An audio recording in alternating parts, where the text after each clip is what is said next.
What's up, Golden Age family, man? Hey, great year. Dropping some power rankings in the year. Gonna do a playoff preview. Appreciate you all. I really love NCAA football. I was just talking to my friends about it. Like, it's my favorite game, man. So glad that you all hanging out with us in Golden Age, man. And I hope you're having a enjoyable experience. All right, let's uh, let's roll through these power rankings, man. First off, Heisman. Shout out to Tyreek Hedgie. Over 3,000 yards all purpose is incredible. Rice's running back. I think he has 98, 99 speed, something like that. And that's how you're supposed to use a 99 speed running back. So shout out to Rice for pulling out the Heisman. Michigan State's receiver had over 1,700 yards and 15 touchdowns. Had a great year.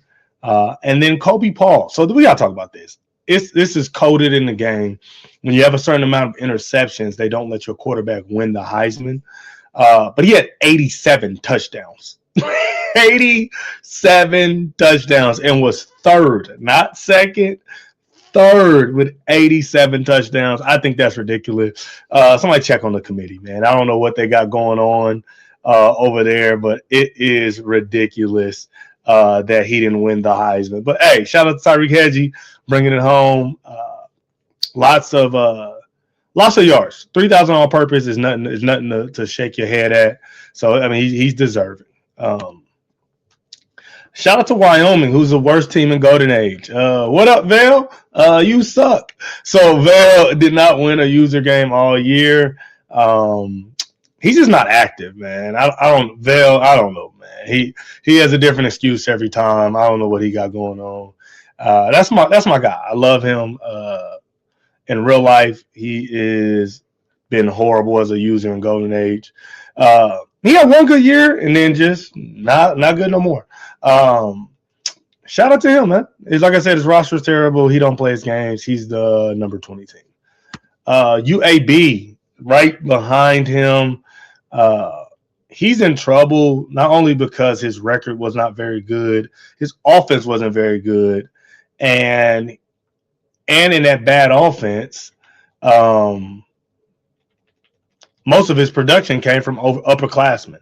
So not only is his offense not good, all of his offense came from upperclassmen, so his underclassmen aren't good, and he has zero recruits. That's like the recipe for somebody who I could see leaving the league. I hope you don't, UAB. I hope you stick around, but a lot of times when people ain't got no recruits and they ain't got no wins, they be out of there. You feel me? Georgia Tech, he just wasn't active this year. He's a good user. 2 seasons ago, he beat me and Georgia in the Pac-12 when he first got over there. He ain't been playing his games, and he does this too sometimes where he'll just disappear. The first few guys really, I mean, they lost some games, but really they're just not active. And so in college football, you really have to be active. You have to be active to win games. And so the idea is you're just gonna load up every now and then and win. It's just not how this game mode works. So shout out to him. I like him as a user. He just hasn't been around for real. Same with South Carolina. It's Bobby, man. He ain't never active 2 years in a row, like ever. I don't know why. So he was active the season before. This season he wasn't, and so he only got one recruit. I wouldn't be surprised if he got fired again. Bobby will have a good year, then get fired. Have a good year, then get fired. So I wouldn't be surprised if we see him at a different location next year if they get rid of him because he didn't win enough games. Would not be surprising at all. Yeah, like I said, these first few people just really weren't active. Colorado, all right, step in the right direction. I think, and he could tell me am I wrong, I think this is the most games he's won since he's been in BYL. Since he got fired from Colorado State, or not to BYL, that's the other thing. I mean, since he's been in Golden Age, he got fired from Colorado State, came back to Colorado. Since then, he's been moving, getting better each year. Beat Rice and beat UTSA, which was a huge win. A lot of underclassmen on that offense. So I'm thinking he's trending in the right direction. Honestly, I think that he will continue to get better, and that his team will continue to get better. So I got high hopes for Colorado. Michigan State. He handled his business against the CPU, but he really just couldn't get enough wins in the Sun Belt. He has the second best offense in the Sun Belt. So that was like, so I had to do some deep dive. I'm like, well, if his offense is so good, why is he losing? He's losing because he has the worst turnover differential in the whole conference. And so he turns the ball over more than anybody else in the Sun Belt, and that'll ruin a good offense. Because he has a good offense, I think he has the ability to get some wins, but he has to turn that around and just keep getting better next season. I like where he is, but he just got to take the next step. Purdue finished the season on a 5-game win streak. He was struggling at the beginning of the year, and really just kind of turned it around as the year went on. And so I can appreciate that from him. He definitely has a lot of good sophomore weapons. So he got 2 sophomore running backs that both average 6 yards a carry, over 6 yards a carry, and then his best receiver was a sophomore as well. That sophomore to junior jump is real, and so I think he's poised to really just kind of take that next step as a program, and he will. I think he'll be good. I've picked Purdue to win the American. The last couple seasons, he has not done so, but it's because I really do think he's a good user. And so I think he's in a position to where he might really just keep making some improvements is where he is. And the reason I had him ranked above Michigan State is I just liked his resume a little better. Rice, shout out to Rice, man. He's been getting better every year. This year he really benefited from having a CPU heavy schedule. And if you know anything about this user, he knows all the exploits against CPU, and he used that Heisman 99 speed running back to do just that. Back-to-back winning seasons for the first time in Golden Age since he's joined. So shout out, that's definitely something to be happy about. But he did not beat any of the good teams in his conference. So all of the top 3 teams in the American, he lost to them, and so that definitely has some room for improvement. He said he was worried about getting fired. I don't think he'll get fired. I think for Rice, he had a really good season. Not quite good enough to be top 10, but good enough to be ranked higher than I would say his skill level is. But he's a good team builder, and he's really good against the computer. Arkansas State, man, he was when I looked at his record and his schedule, he beat every team he was supposed to beat. Every single team he was supposed to beat, he beat, but he could not beat any of the teams that were good.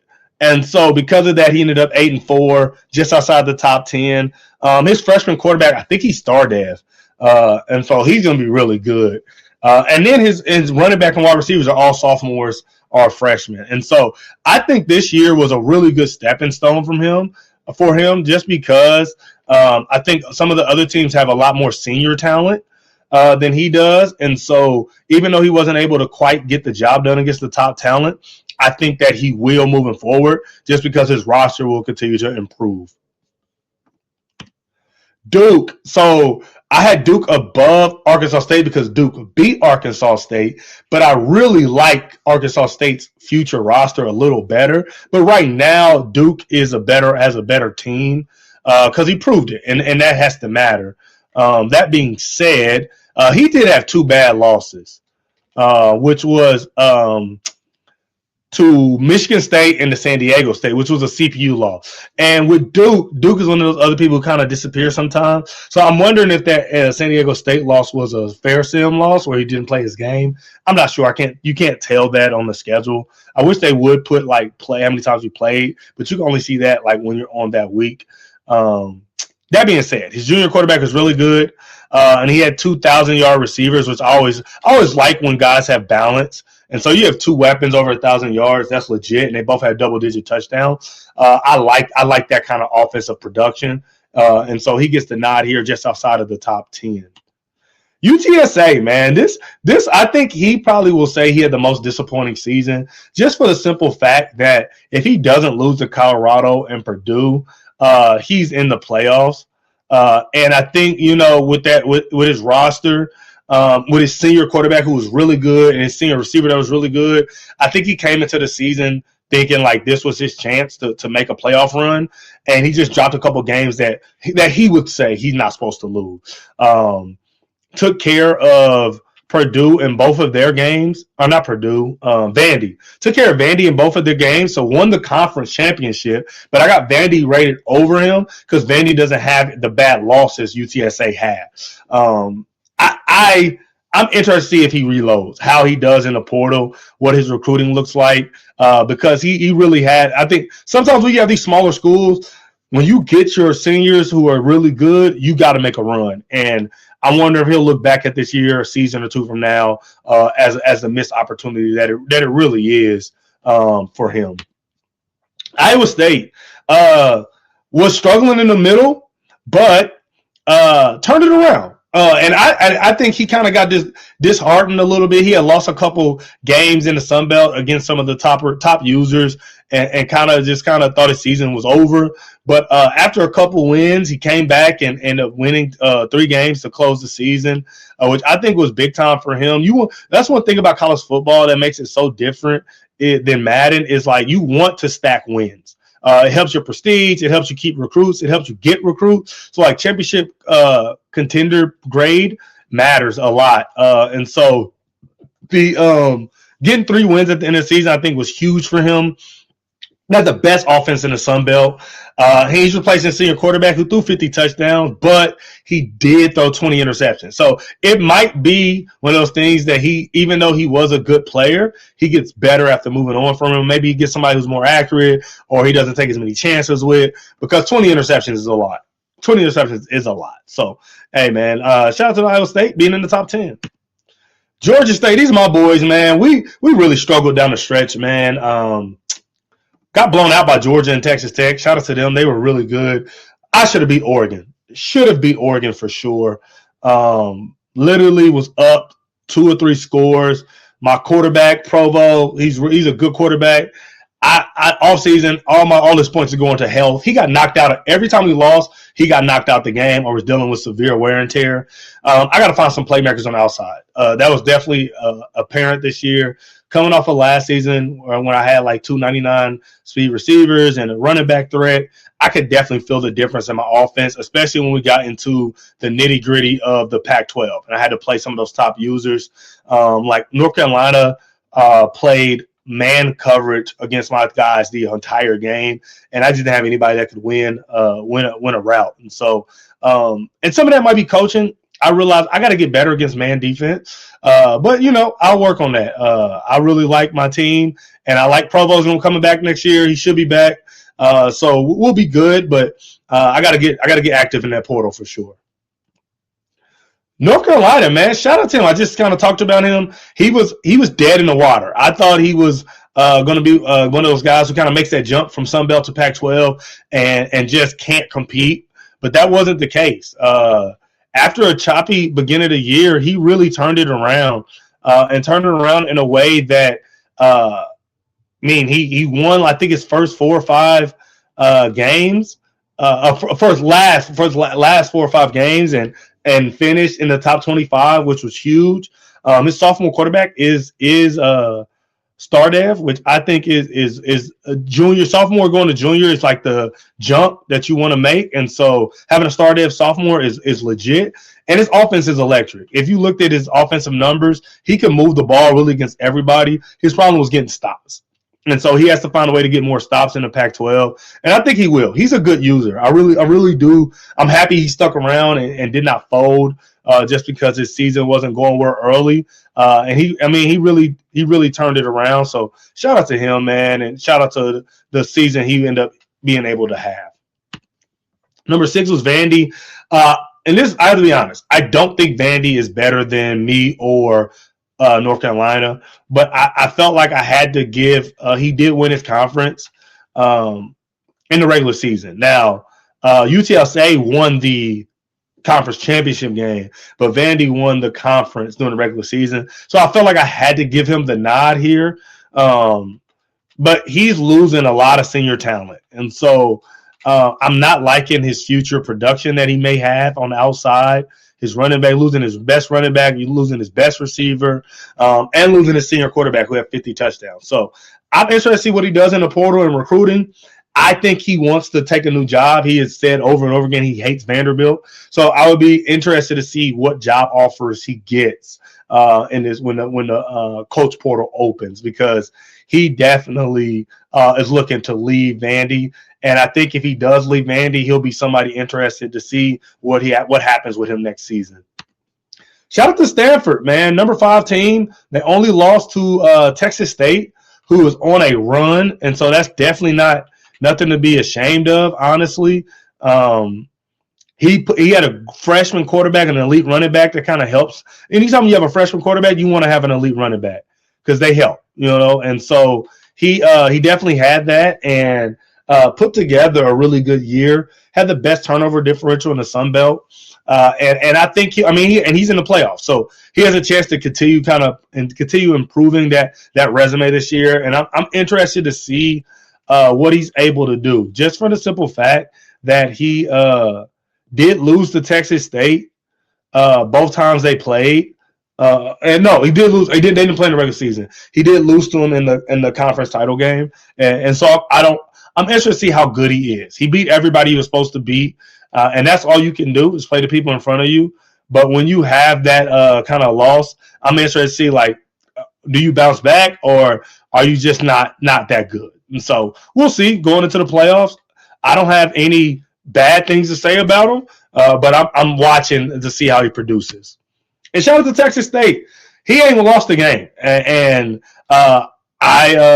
I'm interested to see what Scott's able to do in the playoffs. He really had a really good year. And I'm excited to see if he gets past this first round, what he does in that second round of the playoffs. Because he definitely has he's definitely losing a lot too. And so I kind of spoken about this with UTSA, is like when you are one of these some of these smaller schools, you do have to find a way to capitalize on senior talent. And so top 2 targets and his quarterback are seniors.